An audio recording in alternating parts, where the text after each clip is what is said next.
All right, what's up, guys? SlamZoneSports here. I got Fatal here. Go ahead and say hello, Fatal. Hello. And my name is Ray from. Guys, we're going to be doing a review of AEW Dynamite for 2/22/23. We're going to try to keep this to the quick format. Like I said, we're going to be doing 10 minutes or less. If we go a little over, it'll probably be 15 minutes at max. So we got a lot to cover in a matter of minutes tonight.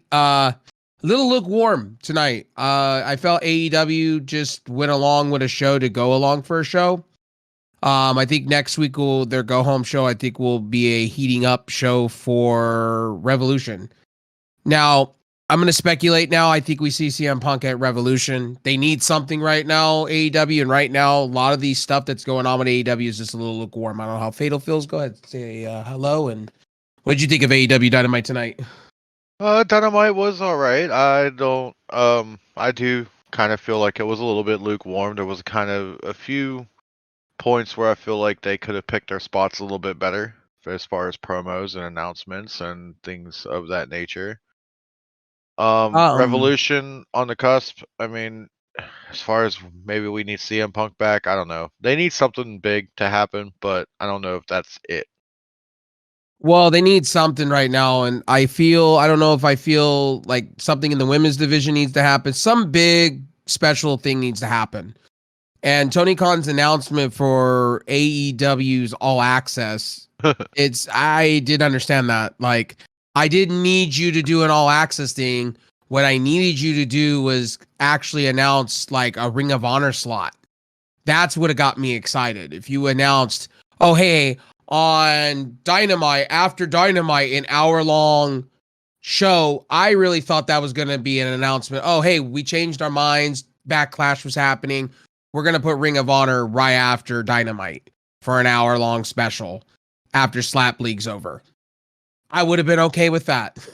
I would have been cool with that. Weekly taped, already taped in the can, ready to go. But no, it wasn't any of that. That's an all access thing to where we get access to the AEW wrestlers, storylines, injuries, things like that. Kind of like what they do with this backstage Laker stuff. Same with the NFL. The NFL record stuff and things like that. Right. So I mean, we kick it off with, the All Atlantic Championship match. We got Orange Cassidy versus Wheeler Yuta, which, okay, it was nice to see the All Atlantic Championship out of the backpack. But at the same time, when you advertise this match, you're already thinking, well, Orange Cassidy's got this one. He's going to win by one way or another. It's going to be, a pretty impactful match. It's going to be nice. It's going to be good. The moves are going to be awesome. And then it's going to be, Orange Cassidy putting the title back in the backpack and heading on out. And it Because they're wasn't. not trying to push the narrative of, you know, two different brands, two different titles on one person. They're already doing that with Joe. They're already doing that with Samoa Joe, and it's kind of failing for a second time in a row. So why have Wheeler Yuta beat Orange Cassidy for the All Atlantic Championship? It wouldn't make sense. Right. So you got Orange Cassidy still your All Atlantic champion. I think we will see some stuff coming into Revolution. I think Tony Khan has got some surprises happening, but I really think right now, as far as AEW goes, this show could have been a lot better. I mean, John Moxley, Eva Uno, yeah, okay, that match went the distance. Eva Uno impressed me tonight with his skills. They need to do more of that with Eva Uno. Eva Uno needs to be a mid-card / top guy. He's all over their gaming channel. He's very well loved, and he's got moves. He needs to get a little bit more stocky though with the weights and stuff. But overall, I mean, he's really good at what he does. But again, John Moxley comes in and beats him pretty handedly, easily. Yeah, but also makes him look good at the same time. Exactly.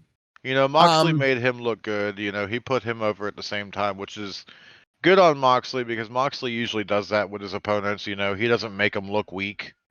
Right. Another thing too, here's another thing, the Acclaim and, Big Bill and Lee Moriarty, who cares? That match was pretty much handed to the Acclaim after the Ass Boys came out and beat the crap out of their father. That's setting up for a really good feud during the 4-way for the title at Revolution. The whole John Moxley thing. I mean, not John Moxley. Sorry. The American Dragon. Danielson came out, and that whole promo was good. I really liked both of them. They kind of turned it up another level. The last couple weeks, I've been asking for them to go up a couple of levels with their promos, and they're doing it now. A little too late.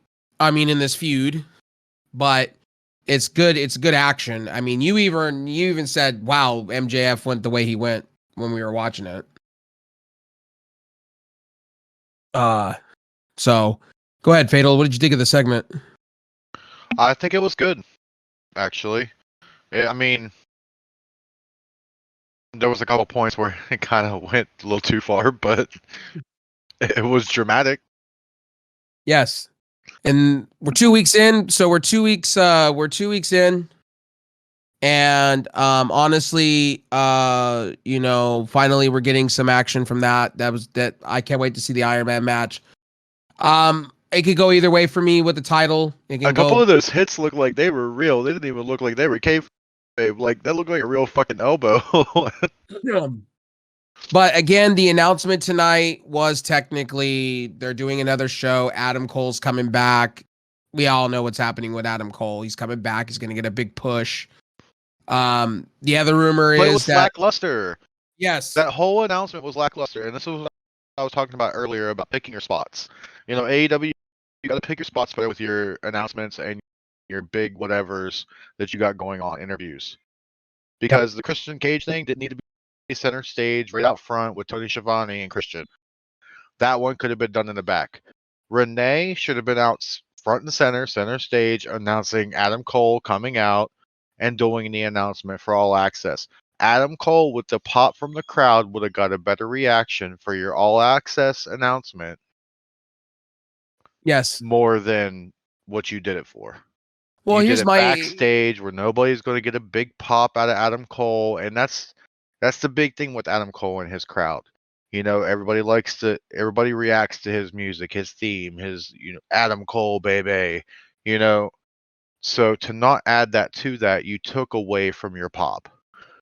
Here's another thing that I want to add to this is why with Rampage everybody's casual looking, and then on Dynamite, why are we all looking like we're from the Attitude Era? Like the way the announcers are. Don't get me wrong. I wish Tony Khan would just be himself. They're trying to be too much like WWE sometimes, where, for instance, I feel they need to be more casual like to me. More, they don't have to force it so much. With this announcement, Tony Khan's dressed in a suit and having to look like, the next coming of Vince McMahon. I don't need you to look like Vince McMahon. Just look like Tony Khan. Come out, do like dressing like maybe khakis and a nice shirt, and just say what you need to say. Get it out the way. Like you don't need, like Tony Khan needs to work on his presence on TV because it comes off very like weird, especially in press conferences. And you could have just had Adam Cole. You could have just had Adam Cole just come out and do the Adam Cole baby and go, well, Tony Khan told me to make this announcement to everybody. He's shy, blah, blah, this. Hey, we got All Access coming. I'm coming back. Woo. We could have had the Adam Cole baby thing and called it a day. But Tony Khan I just don't get it with him. He's like, he just can't. He needs to go to school and learn how to present because he can't present shit. And I've noticed this the last couple of times he's done it. He just can't. The women's stuff was the little weak point of the night. I mean, I get what they're building for. Sharaya's great talent, but she's pretty much beating dark, easy talent. And where's Ruby Soho gonna go? Now Ruby Soho is saying, I just want the belt. I'm coming for that belt. I don't care what you guys have. So it's kind of like the stock on Saraya and Tony Storm has kind of just like lost its luster. And then in the tag team battle royale, I forgot to mention this. Jeff Jarrett and Jay Lethal won that. And then after the fact, the Ass Boys came and wanted to make a deal to where they don't have to compete on Revolution and they can compete earlier than that for the titles. And pretty much Jeff Jarrett snuffed at it. Again, I could care less for both tag teams. That's how I feel about it. They're both just bleh, blah. I could care less. But the Royale was really good. There were some spots that they did like Kofi Kingston, like WWE. The Danhausen coming out and cursing. Both JAS guys was funny. But honestly, the whole Christian Cage thing, I could care less. I mean, honestly, Christian Cage has kind of gone down stock with me. More and more. I think they're setting up for another match at Revolution. Who cares? Samoa Joe and Wardlow, why are we not getting a face-to-face in the ring at some point here? Are they doing that next week? Because I'm tired of hearing about Wardlow's father and how he grew his beard, and I could care less. It's boring. I've been here, done that. I'm definitely tired of seeing Christian Cage. Listen, Christian Cage is just all about the money. Christian Cage is all about how much TV time he can get, how much, what his contract is, who he's in a feud with, how much merchandise can he sell while he's there. That's all Christian Cage is there for. I'm sorry. Right. Like, he's not there for the casual fan anymore. No, absolutely not. He's there to make sure he could spend his 60s and his 70s on an island somewhere just sipping Mai Tais and, Well, Edge is having a better career right now coming back. If you really go, Edge has got a much better career. Even though he's not getting much TV time, he's being able to pick his storylines. He's able to come in when he wants to. He's able to work the matches he wants to with who he wants to. Yep. And it's better for television. And the thing is too, like you get to see who's treating who better. And right now, Christian, like he's been hurt, not hurt, on the shelf, not on the shelf, been hurt, not on the shelf, stuff like that. So, honestly, I would just tell you at the end of the day, AEW for me this week, and I've been getting everybody a B-. I'm giving AEW a C this week. C, solid C, average. Yep, I agree. I would say 7.5 out of 10. They could do so much better. AEW, you're better than this. You know this. Like, your viewership is slipping a little bit. Just a little bit. Just a little bit. And rumor has it, covering the news real quick, Rampage may be getting canceled. That's the rumor going around. That's why they're doing this other show. Don't believe everything you hear on the internet. I think, they're sitting higher than what Impact gets a week. And that's real talk. So they could fix. Honestly, and they're on a better network, which doesn't really care. I don't think they really care, and I think a lot of fans need to stop. TNT will keep that there until it bleeds them dry. Honestly, I think the All Access thing will be cool. We'll have to see when it comes out in March. But I thought maybe they would put Ring of Honor right after Dynamite. I really thought they would give us back-to-back wrestling. Like maybe give us an hour-long Ring of Honor show, or maybe 2-hour-long Ring. I can watch 2 more hours of wrestling in a night. That's not a problem with me, because they put on Dynamite pretty early for us. I can watch 2 more hours, but the problem is if they go this way with it, it's just gonna be too much wrestling all at once. Way too much. Because we're already dragging through Raw. Yeah. All right, guys. I appreciate you guys for coming in. Check out SlamZoneSports down below. This will be also on my channel as well for you guys. Check us all out down in the description, as I say in all videos. Down below in the description will be everything to SlamZoneSports, SlamZone Gaming, myself, Fatal. Everything will be down below for you guys to check out. If you're on my channel, same principle. Let us know. Give us some feedback. I appreciate all the follows, all the subs that have been coming through. I appreciate you guys. We appreciate you guys.